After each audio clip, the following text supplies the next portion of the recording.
कई महत्वपूर्ण बिंदुओं की चर्चा है जो सरकार ने किया है और जो सरकार आगे करने जा रही है। वास्तव में यह एक दर्पण होता है जो सरकार की नीति और उसको कार्यान्वित करने की जो नीयत है सरकार की, उसको स्पष्ट करने वाला एक दर्पण होता है। महामहिम राष्ट्रपति जी के अभिभाषण में कई कार्यों की प्रशंसा की गई है और मैं अपने आप को उससे संबद्ध करता हूँ। जैसे महामहिम राष्ट्रपति जी के अभिभाषण में कोरोना काल में जो विश्वव्यापी महासंकट एक पैदा हुआ था, उस संदर्भ में उसमें चर्चा है और वास्तव में मुझको इस सदन में बोलने पे यह गर्व महसूस होता है कि पूरे विश्व में और विशेष तौर पर जो विकसित राष्ट्र अपने आप को कहते हैं, उन विकसित देश अपने को कहते हैं, उन देशों में जो भयावहता थी वह इस देश में देखने को नहीं मिली। और तीसरा जो लहर है, उस तीसरे लहर की तो कोई बात ही मत करिए। जो टीकाकरण अभियान चला और जो टीकाकरण अभियान ने उसमें रक्षा कवच का काम किया, और हमारे यहाँ आज मैंने अखबार में देखा कि 10% से भी कम संक्रमण दर आ गया है। तो ये हमारे प्रधानमंत्री जी का जो है, और जो टीकाकरण हुआ, कई देश तक टीकाकरण, पूरे दुनिया में हाहाकार मचा था टीकाकरण के लिए, लेकिन आदरणीय प्रधानमंत्री जी के नेतृत्व में जो सरकार है उसने स्वदेश में, इस देश में निर्मित टीकाकरण को अपने देशवासियों को लगवाने का काम किया, चाहे वो कोविशील्ड हो या कोवैक्सीन हो। ऐसे हम, और इसके अलावा ऑक्सीजन का प्रोडक्शन हो या जो वेंटिलेटर्स का हो, हम किसी भी तरह इस परिस्थिति के लिए तैयार नहीं थे। और जब हम इस परिस्थिति के लिए तैयार नहीं थे और अचानक जब हमारे सामने महासंकट आया, तो प्रधानमंत्री जी ने पूरे साहस के साथ सभी राज्यों को, चाहे वो राज्य कोई राष्ट्रीय जनतांत्रिक गठबंधन से जुड़े हुआ राज्य सरकार हो या उससे अलग विचारधारा की राज्य सरकार हो, सभी राज्य सरकारों को विश्वास में लेके, सभी राज्य सरकारों के सहयोग से जो कोरोना के महासंकट पर जो काबू पाने का काम किया, उसके लिए महामहिम राष्ट्रपति जी के अभिभाषण में जो चर्चा है, मैं उसका पूर्णतः समर्थन करता हूं और मैं उसके लिए आज आदरणीय प्रधानमंत्री जी को साधुवाद देता हूं। महोदय, आदरणीय महामहिम राष्ट्रपति जी के अभिभाषण में प्रधानमंत्री गरीब कल्याण योजना की चर्चा है। गरीब कल्याण योजना में जब महासंकट पूरे देश में फैला, तो उस समय लोगों के लिए खाने का लाला पड़ा हुआ था, लोग भूखे मरने की स्थिति में थे, और उस स्थिति में 80 करोड़ परिवारों को मुफ्त अनाज प्रदान कराकर इस देश के प्रधानमंत्री ने, आदरणीय प्रधानमंत्री जी ने जो साहसिक काम किया, मैं उसका समर्थन करता हूं। प्रधानमंत्री स्वनिधि योजना, इसके माध्यम से जो रेवड़ी और पटरी पर रहने वाले जो लोग हैं, उनके लिए जो व्यवस्था की गई, 29,000 करोड़ से ज्यादा रुपए खर्च करके इस पर काम किया गया, और आज वो सब लोग अपने अपने घरों में रह रहे हैं जो रेवड़ी और पटरी पर रहते थे। और इस वर्ष भी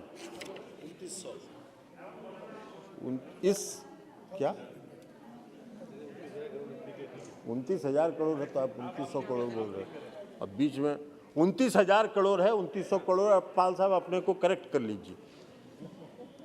तो इसलिए महोदय मैंने कहा भी है, चर्चा हुई हर घर नल के जल की, अभी चर्चा हुई है, उस पर विस्तार से प्रश्नोत्तर काल में चर्चा हो चुकी है, हम उस पर कोई चर्चा नहीं करना चाहते हैं। और मैं सिर्फ इतना ही दोहराना चाहता हूँ कि 2015 के विधानसभा के चुनाव में बिहार के मुख्यमंत्री आदरणीय नीतीश कुमार जी ने बिहार वासियों को कहा था कि अगर इस बार आपका विश्वास और भरोसा मिलेगा तो हम 7 निश्चय की योजना लागू करेंगे। उस 7 निश्चय में एक हर घर नल का जल पहुंचाने की भी योजना शामिल थी, और उस पर 90% सफलता बिहार की सरकार ने प्राप्त कर लिया। और पूरे देश में जो आज पीने के पानी की संकट है, 2019 में भारत की सरकार ने, आदरणीय प्रधानमंत्री नरेंद्र मोदी जी की सरकार ने जो 2019 के बजट भाषण में इसे शामिल किया, हर घर जल, ये जल जीवन मिशन की योजना जो उन्होंने शामिल की, इससे आज पूरे देश में जो गरीब लोग हैं, जिनको शुद्ध पानी आज आज़ादी के इतने दिन बाद भी शुद्ध पीने का पानी नहीं मिल पाता है, उनको भी पीने की पानी की सुविधा प्राप्त हो रही है। हर घर बिजली पहुंचाना, यह भी सरकार की उपलब्धि है बहुत। यह काम भी हम लोगों ने, बिहार की सरकार ने 2015 में शुरू किया और 28 अक्टूबर 2018 को बिहार के हर घर में बिजली पहुंचा दी गई। 2017 में इस योजना को भारत सरकार ने भी अडॉप्ट किया और आज उस पर बहुत तेजी से काम चल रहा है। हम इसकी प्रशंसा करते हैं। महिला सशक्तिकरण की चर्चा है। महिला सशक्तिकरण के बारे में हम आपको बताना चाहते हैं महोदय कि आदरणीय प्रधानमंत्री नरेंद्र मोदी जी की सरकार ने 7 वर्ष के अंदर, अपने 7 वर्ष के शासन काल में 3 करोड़ गरीब परिवारों को पक्का मकान देके जो साहसपूर्ण काम किया है और आज उनको अपना घर हुआ है, ये बहुत बड़ा उपलब्धि है महिला सशक्तिकरण की दिशा में। अब इस वर्ष का भी बजट भाषण जो माननीय वित्त मंत्री जी ने बजट पेश किया है, उसमें भी 80 लाख परिवारों को पक्का घर देने की योजना है, जिसके लिए 48,000 करोड़ रुपए का प्रावधान किया गया। ये सारी योजनाएं जनहित की योजनाएं हैं। महिला सशक्तिकरण की दिशा में बिहार की भी चर्चा हम करना चाहेंगे।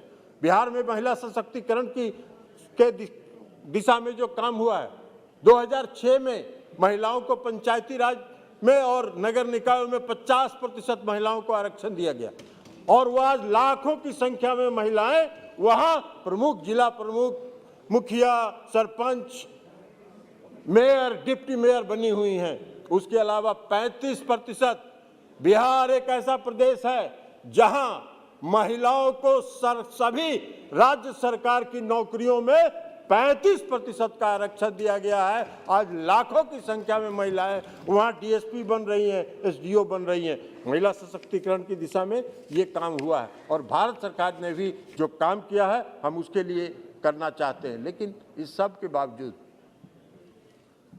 बावजूद मैं अध्यक्ष महोदय एक बात कहना चाहूँगा। महामहिम राष्ट्रपति जी के अभिभाषण में एक और बात की चर्चा है। महामहिम राष्ट्रपति जी ने कहा है कि सरकार के निरंतर प्रयासों से भारत एक बार फिर विश्व की सर्वाधिक तेजी से विकसित हो रही अर्थव्यवस्थाओं में से एक बन गया है। मैं उनकी इस बात का समर्थन करता हूं, लेकिन मैं अध्यक्ष महोदय, हम आपके माध्यम से सरकार से ये जानना चाहते हैं कि अगर कोई भी व्यक्ति का स्वस्थ शरीर कब होगा? जब उसके सभी अंग सही होंगे, उसके हाथ, पैर, सर, सब अंग सही होंगे। एक अंग भी गड़बड़ होगा तो वो स्वस्थ व्यक्ति तो हो नहीं सकता है। इस देश के कई राज्य हैं जो पिछड़े हैं।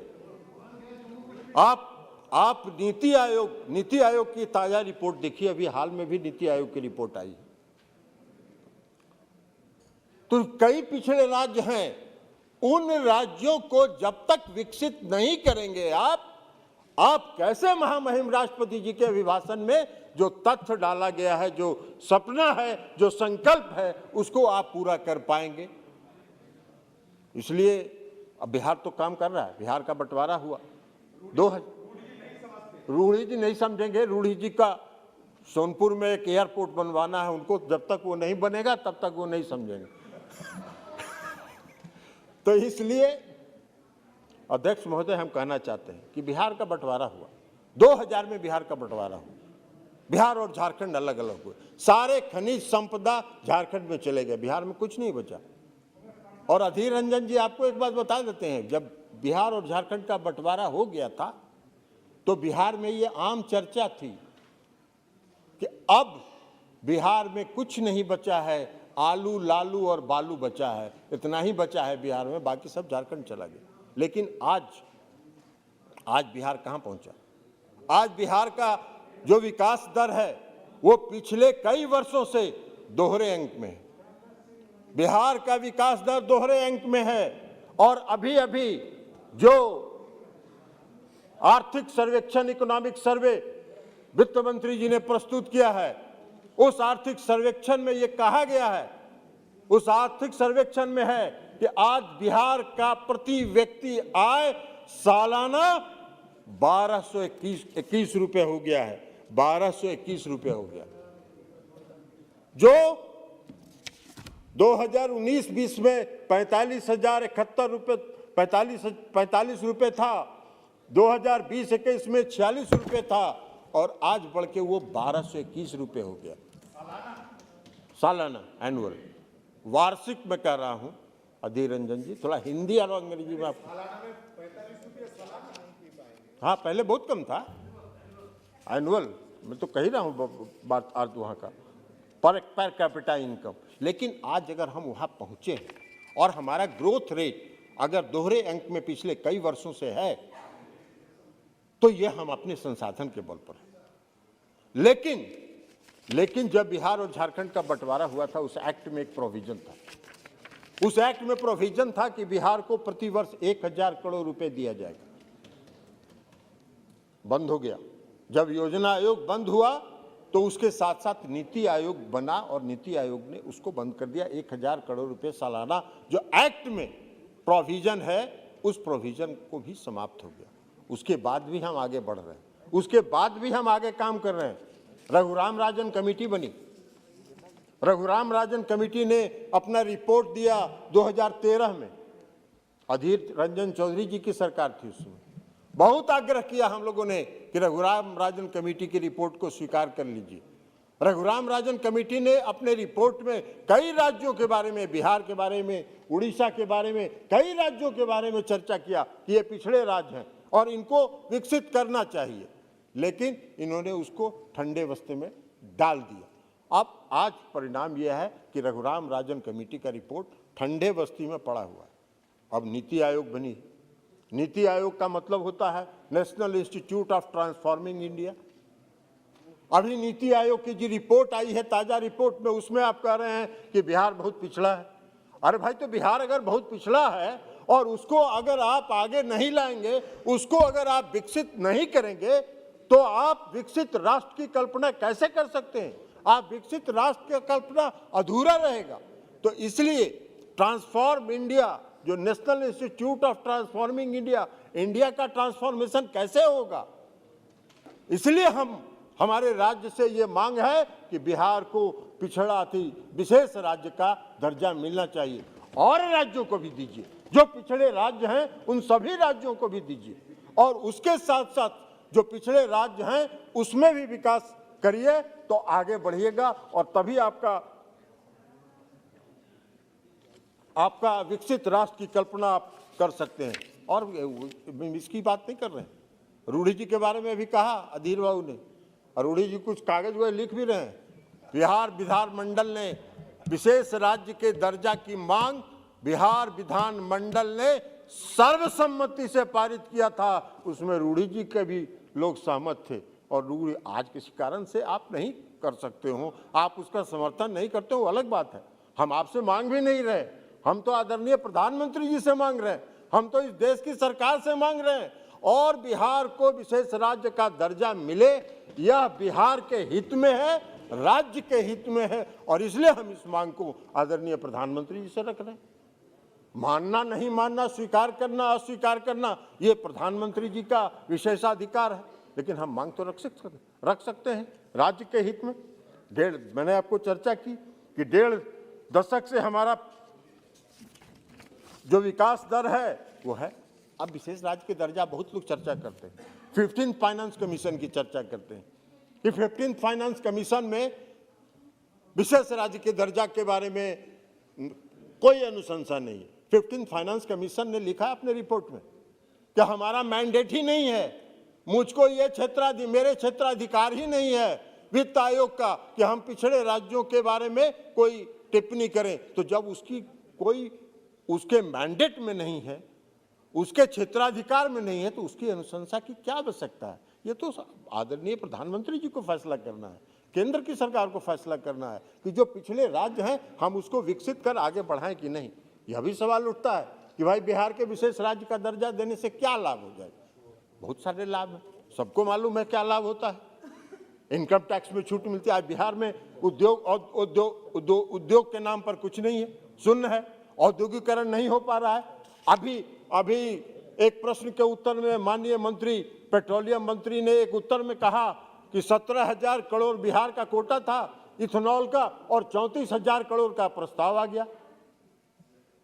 जहां भी थोड़ा सा स्कोप अगर मिलता है तो बिहार आगे बढ़ने के लिए बेचैन हो जाता है। थोड़ा सा हम लोग को स्कोप मिला, चूंकि हमारे यहाँ प्रचुर मात्रा में जो रॉ मटेरियल है इथेनॉल के लिए, मक्का मेरे यहाँ पर पर्याप्त मात्रा में उपलब्ध है, तो इसलिए आज हम उसको आगे बढ़ रहे हैं। जैसे ही सरकार ने छूट दिया कि शुगर केन से अलग हटके भी, शुगर के उत्पादन को चीनी के उत्पादन से अलग हटके भी सीधे इथेनॉल का उत्पादन आप कर सकते हैं, वैसे ही बिहार में बाढ़ ला गई।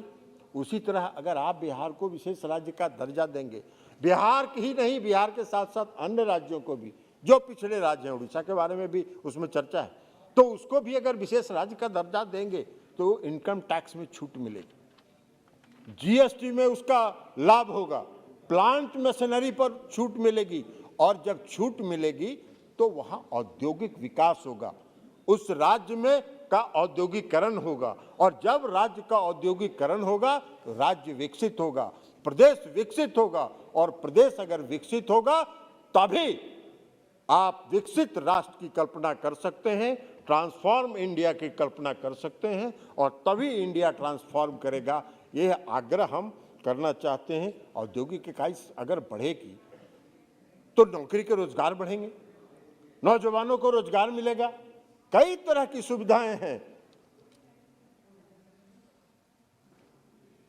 ट्रांसपोर्टेशन पर छूट मिलता है, तो कई तरह की सुविधाएं हैं जो विशेष राज्य के दर्जा के कारण लोगों को मिल सकता है। तो इसलिए हम माननीय आदरणीय देश के आदरणीय प्रधानमंत्री जी से यह मांग रखते हुए कि बिहार को विशेष राज्य का दर्जा दिया जाए, यह हम उनसे सलाह मांग रखते हुए, उनसे आग्रह करते हुए, उनसे अनुरोध करते हुए, और जो महामहिम राष्ट्रपति जी के अभिभाषण पर जो धन्यवाद का प्रस्ताव सदन में पेश हुआ है उसका समर्थन करते हुए मैं अपनी बात समाप्त करता हूं। बहुत बहुत धन्यवाद।